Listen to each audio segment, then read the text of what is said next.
1 and games 2 of the Stanley Cup final. So Money apparently cannot hear me. I hope it's not just me. You're good? Okay, perfect. Yeah. We had games 1 and game 2 of the Stanley Cup final that went since we were last on here. And So Money, wow, those were. Am I muted? Am I I think muted you right were muted. now? Okay. I don't know Usually, what. usually we just default to like there being something wrong with me, but like I think this was you. Oh my God. 1 week off and the whole thing has gone to shit. Should I redo the whole intro? Welcome back to Enter presented by FanDuel as part of the Hammer Betting Network. I'm Alex Bruno, joined here today by So Money Sports. Yeah, no, okay, we're good. So Money, 2 games since we were last on here, and 2 unbelievable games of hockey. This was hyped up as the rematch we all wanted. It's going to be a great Stanley Cup final, all that, whatever. It has delivered, and then some. Talk to me about these first 2 games so far. They've been great, outstanding hockey. I think both teams both teams are very impressive. Marchand, what can you say about him, right? At this Yeah. point, like I've uh, I've mentioned it, my transformation on him over the last couple of years, where um, I hated him most of his career, hated everything about him as a Canucks fan, and everything that he did to me personally. But the last couple of years, it's been really hard to hate the guy. At the age he's in, at how old he is, and the way that he's still playing, probably going to get his biggest contract of his career this summer. At Yeah, his that's age, crazy. right? And like just continuing, just game after game, big game after big game, he just continues to score these big goals. It's just um, I talk to my friends who are like Canuck fans that like hate him, but I have a really and like yeah I have a really hard time hating that guy. Like regardless of what happened in this series, he's outstanding to watch. Yeah, he has had a fantastic playoffs. Full credit to him. He has because he looked at different points this season with Boston. He looked cooked. In the Yeah, Four Nations, he looked like he was. I remember. I think we had this discussion. Like the fact that they named him on the team last year, right? Because they did those like, oh, these are the 4 guys that are going to be on the team next year. Early roster stuff, whatever. I was like, man, what a mistake that was. Like he has no place there. He doesn't belong anymore. Great player once upon a time, but he has lost it. Yeah, he has found the fountain of youth in Florida as somehow everyone seems to find their best game in Florida.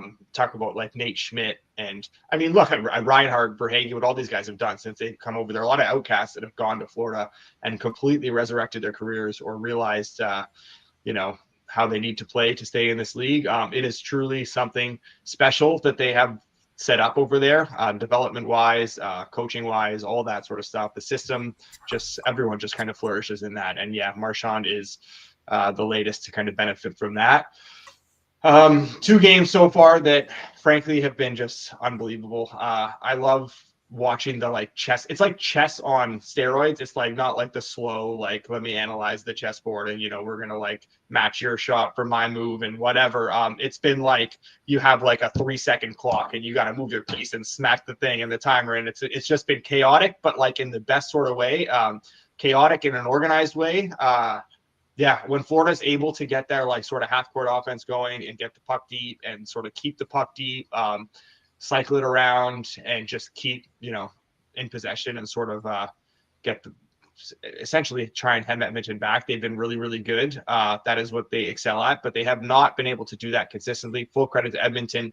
They have been able to transition extremely quickly as we anticipated with that defense. They have not, you know, slowed the game down whatsoever. They are just like, we're going to play as fast as we can. And Florida has had to try and find a way to not let them play at that high octane speed because you notice when like Florida comes in there, like if Florida has a rush or a chance and they miss the net, that puck so quickly is getting sent up the other way for like an odd man rush or a chance for Edmonton. They've been so good at transitioning, and that has been the biggest thorn in sort of Florida's side. And just watching these two teams basically try and play their game to the best of their abilities has been just unbelievable and a real sort of clash of styles. And yeah, it's been so much fun. I cannot wait for tonight. Um, let's get into tonight's game because I think we have a couple bets, maybe one bet, maybe two, as I don't have the screen in front of me here for the odds. But right now on FanDuel, Florida minus 142, Edmonton plus 118. Those are the odds for game 3 tonight as Florida looks to take a 2-1 series lead.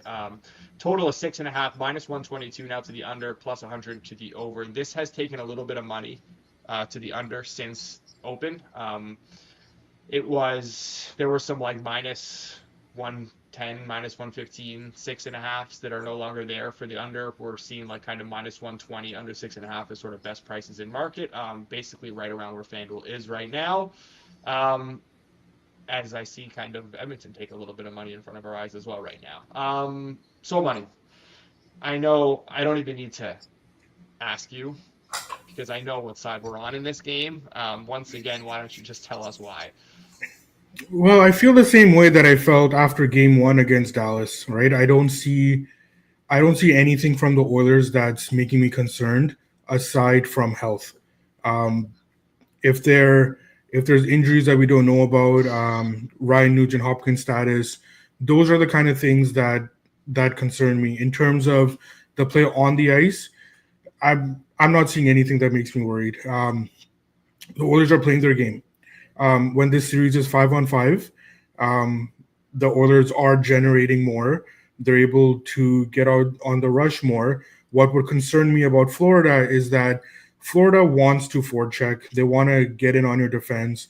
They want to push you around.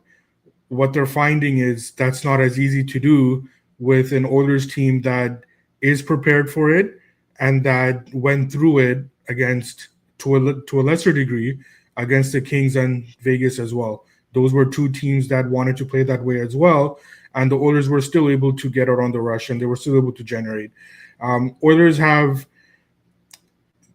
their guys going right now the way that they need to do. When you have Vasily Podkolzin in the corners banging around, it hurts my heart a little bit because, I mean, clearly he wasn't utilized the way that he should have been in Vancouver, but I mean, you have McDavid and Draisaitl there, and he's able to slot in where he needs to, and he's shown how effective he can be when he's been given the correct minutes in the correct role for his optimization. So when you see guys like that going, everybody is going on the Oilers right now. As this series goes on, we've seen in the past that Florida likes to kind of dominate physically, and they instill their will as the series goes on. I don't see that here. Not only is Edmonton able to absorb that, they're able to dish it out as well.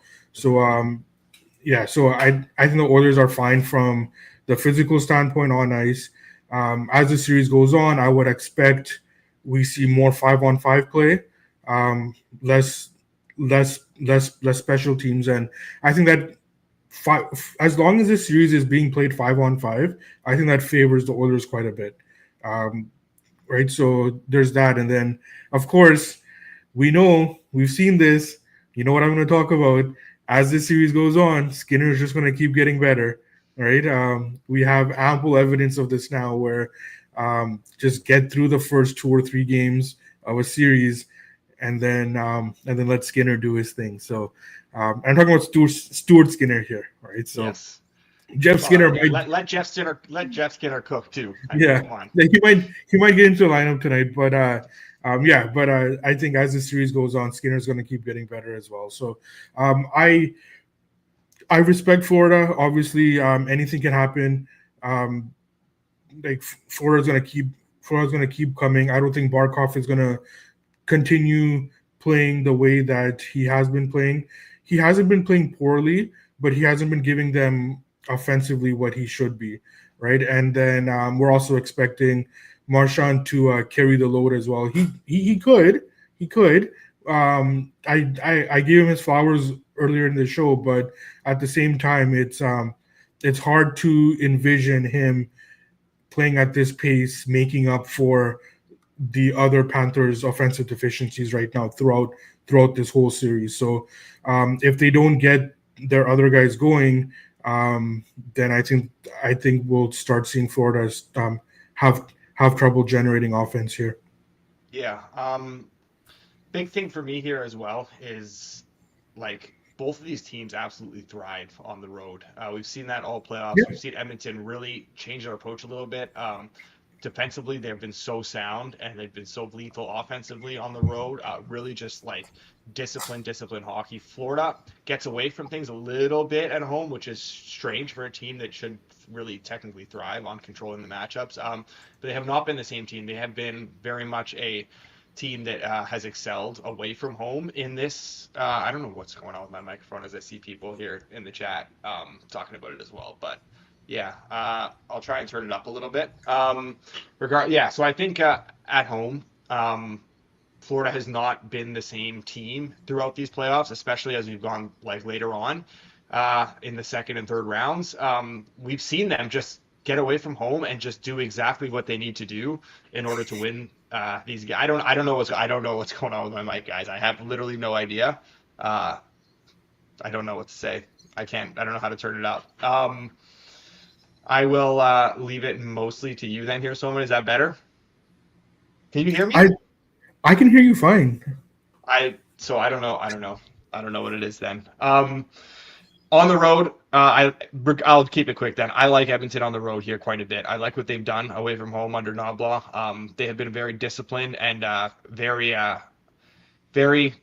sort of direct in their approach. Their team defense has really excelled on the road. I like them here going into Florida to kind of get back on track after that double overtime loss. I also like the under in this game, not just the Oilers. I was part of that early under money that was kind of in that 6.5 minus 110 minus 115 range. There is still 6.5 minus 120 that is pretty widely available. I'm good with that to get in that at that price. I do think there's still a little bit of room for this to go.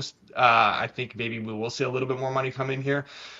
Not just the fact that I like Edmonton and their approach away from home. Like if Edmonton's going to play that sort of more team defense style like we've seen from them on the road, that's obviously conducive to an under. But I think Florida's obviously very content playing that way as well, which both lend itself to an under here.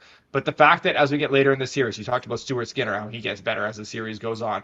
Let's talk about the fact that whistles start to get put away a lot more as the series goes on. That's the one gripe maybe I've had from the first two games is that I think the refs were a little bit too... Yeah. They wanted their names on the back of their jerseys. They're like, hey, we're in the Stanley Cup Finals here too. They were more of a storyline than they needed to be. They inserted themselves into the game in spots I really didn't think they needed to.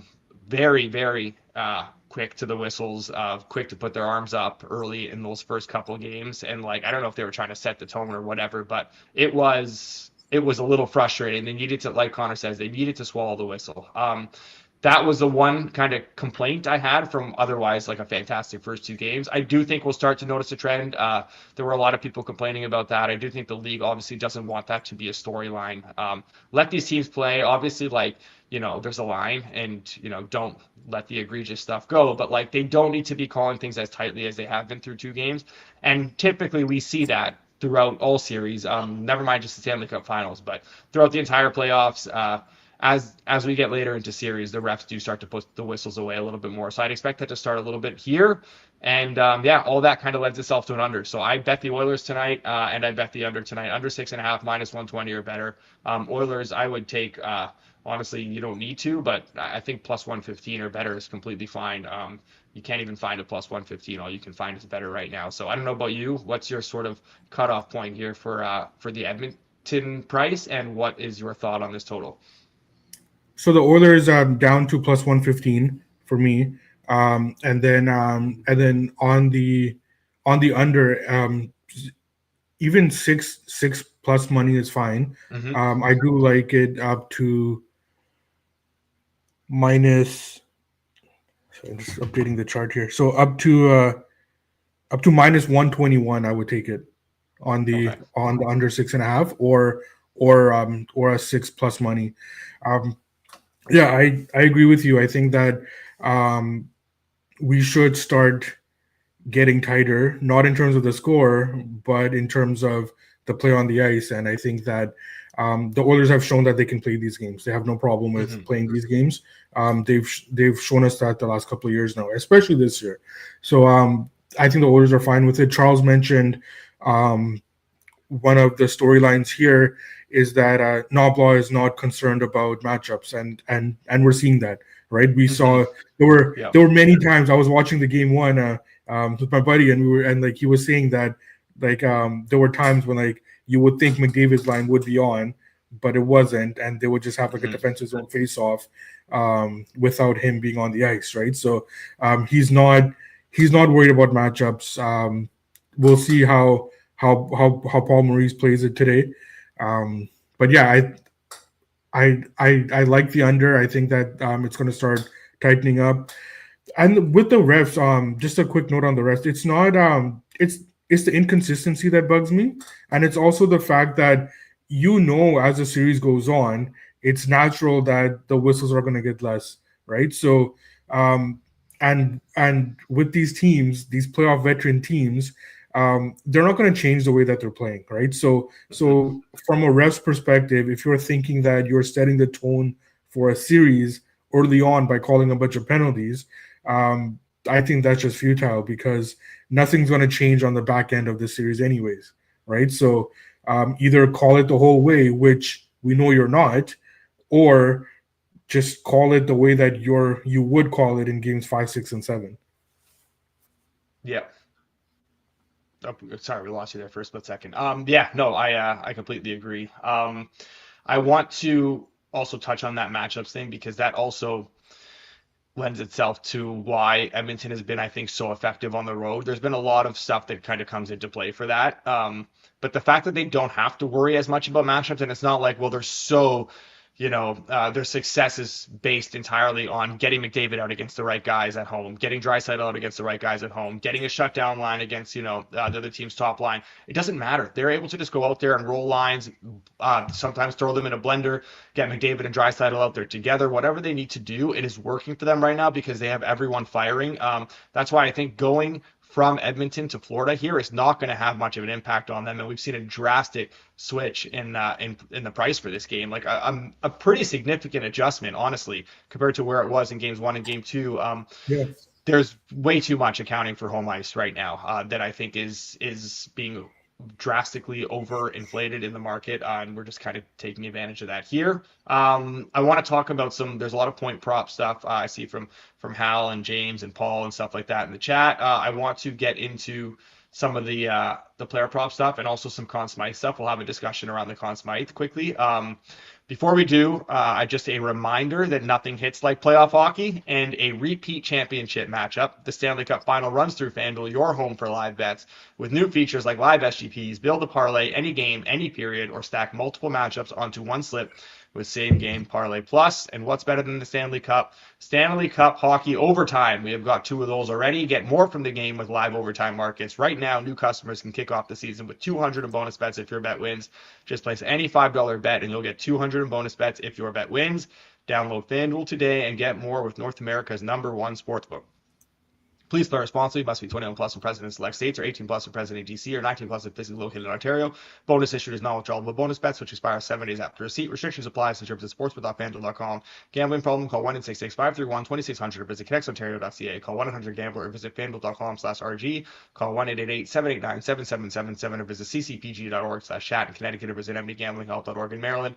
Hope is here. Visit gamblinghelplinema.org or call 800-327-5050 for 24/7 support in Massachusetts, or call 1-877-8-HOPE-NY or text HOPE-NY in New York.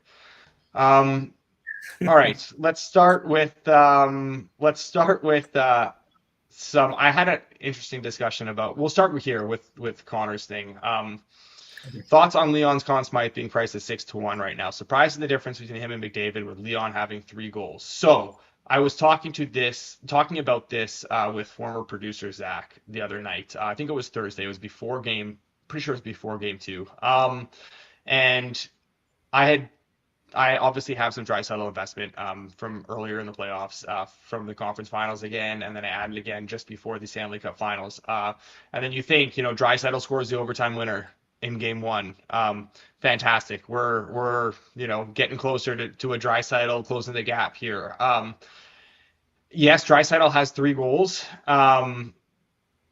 It feels like McDavid has honestly just grown the gap between them though in these first 2 games. Despite that, somehow, like the moments that he's had, like I mean, 2 of Draisaitl's goals have been basically borderline one-time open nets because of just insane McDavid assists.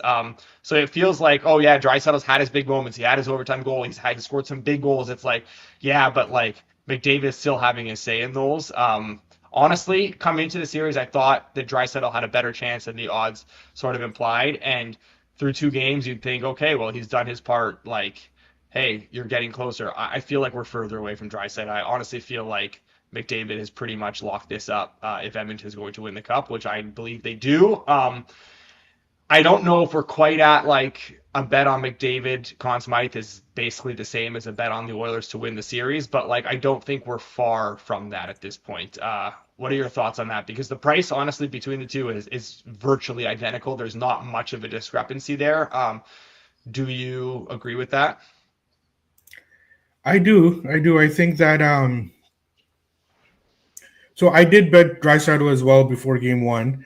Um, I came over on your side for just a bit there, and he got off to a good start. But you're right. McDavid is getting the assist, and he's making the plays for Draisaitl's goal. I do think that Draisaitl has a better shot than what the odds indicate right now. I don't think that he's that far away from him from Connor McDavid. So I do think that even at the price right now, it is worth a Draisaitl bet because realistically he is just 1 or 2 goals away, and we know that Maurice um, likes to line match, and he's going to be at home, so we should see Barkov on McDavid a lot more, and if that happens, then theoretically that should open up Draisaitl's line against Florida's line, which Draisaitl has the edge in the Draisaitl's line has the edge on speed on that line. So um, from an X's and O perspective, it makes sense. The problem, and we talk about this all the time, is a is a narrative problem, right? You can overcome things on ice, but it's really hard to um, overcome the narrative problem. McDavid has all of that right now. Everything. It was mentioned in the chat. All the headlines are about McDavid and what he did, regardless of what Draisaitl does.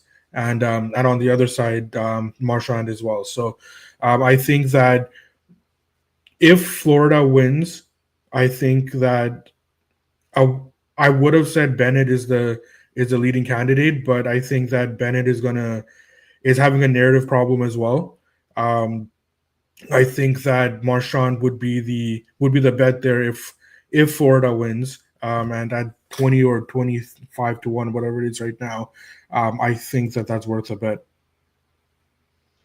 Yeah. I still do think that this Barkov price is too big, honestly. I know he's not necessarily putting up the points currently, but we're still just 2 games in. 21 to 1 right now. I do think that he's just got so much respect in the circles that are going to be, voting for this award. We saw it last year too. He does need to start putting up the points though. He needs to start scoring if he's going to have a chance here. But like, I'm still of the mind that this is Edmonton series. So I'm trying not to overexpose myself on any Panther stuff here. But you do want to cover your bases for sure. You don't want to be sitting there caught holding the bag when it's if Florida were to win and I'm ready all Edmontoned up and Connor and Leon and everything and it just take a complete bath. So yeah, if we're looking at it from Florida's perspective, I would. We talked about Bennett before the series, obviously, and how that price was too big. That's come down significantly. I wouldn't be betting it now at plus 480 here on FanDuel. Barkov and Marchand, I am definitely intrigued at both of those guys at the 21 to 1 right now. The Charles, I didn't even see these. Honestly, Charles, I did not see these posted. I'm looking at them right now, though. It just kind of threw me off fully because I didn't realize they had posted all the awards markets for next year. Demidov Hart, 500 to 1. Come on.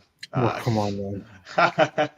no, I'm just looking through these now. These are fun. I didn't realize these were posted yet. We will do a postseason show at one point. Yeah. Maybe we'll kind of dive into these a little bit. There's right now just a two-way market on the Calder. It is Demidov plus 210 or the field minus 280. Wow. That's crazy. I don't know. I have to see what the field will look like. I'd have to do more research into that. Off the top of my head, I can't come up with something, but I do think that off the top of my head, there would be some significant value in the field there at minus 280, honestly. All right. So Money, any point stuff, shots on goal stuff? I know that's not necessarily our forte here. I know you do some goal and some point stuff, more so than I do at least. Hal says he's still taking his Evan Rodriguez power play point at plus 475. He's on that second unit, which has been a lot more effective than that first unit for Florida. Any thoughts on that? And Paul says Bouchard over shots on goal. And James here says shots on goal props were games 1 and game 2 were very good for shots. Can't see tonight being any different. Yeah, I think I like that Bouchard shots. I think that he's the one that's generating from the back end a lot. One thing I like, and like I'm really starting to like his game, and he's starting to find his groove with the Oilers now, is a Trent Frederick.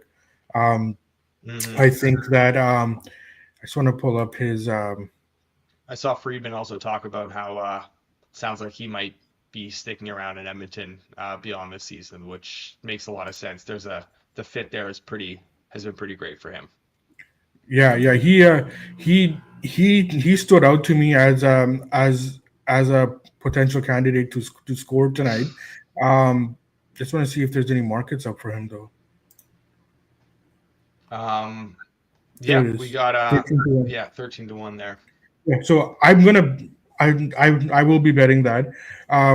Yeah, I think that as the attention gets, as it should, to McDavid and a Draisaitl, and with Maurice being able to match to set up the matchups that he wants on those guys. I think that a guy like Frederick, who's starting to come into his own now, and he's starting to thrive in the style of play that the Oilers want to play, which is conducive to his style. I think that that's going to be worth a shot for me here.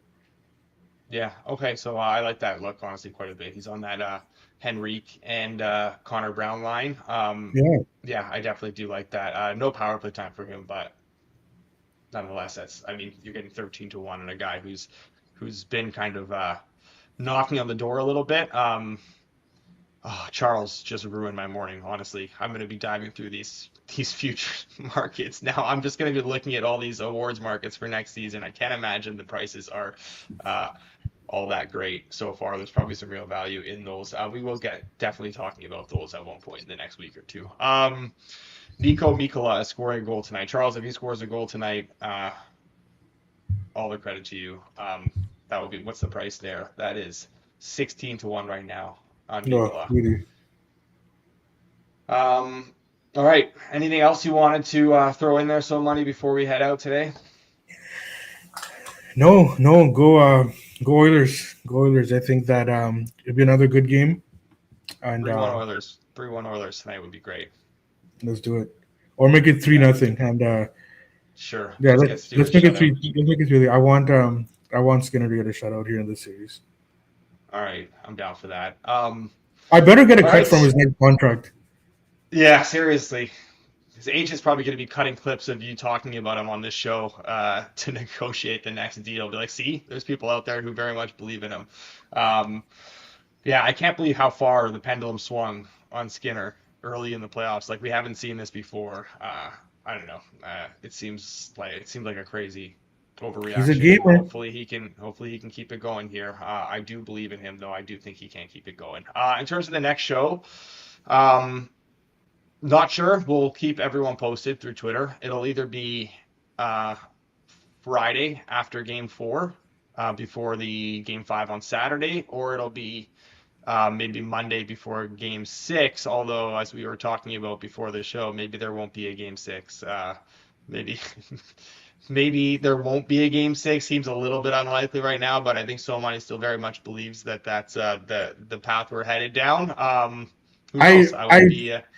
I have to stick with my pre-series prediction here, especially because 100%. I haven't seen anything for me to deviate from that right now. So I still say Oilers in 5. 100%. I agree. You got to stick with that. You cannot waver from it. We've seen nothing that makes you want to waver at this point. I do want to ask a few things to some people here. Everyone in the chat, if you guys have enjoyed this, we'll have announcements coming in the future, but like nothing is confirmed yet. But go and subscribe to the Hammer HQ on YouTube.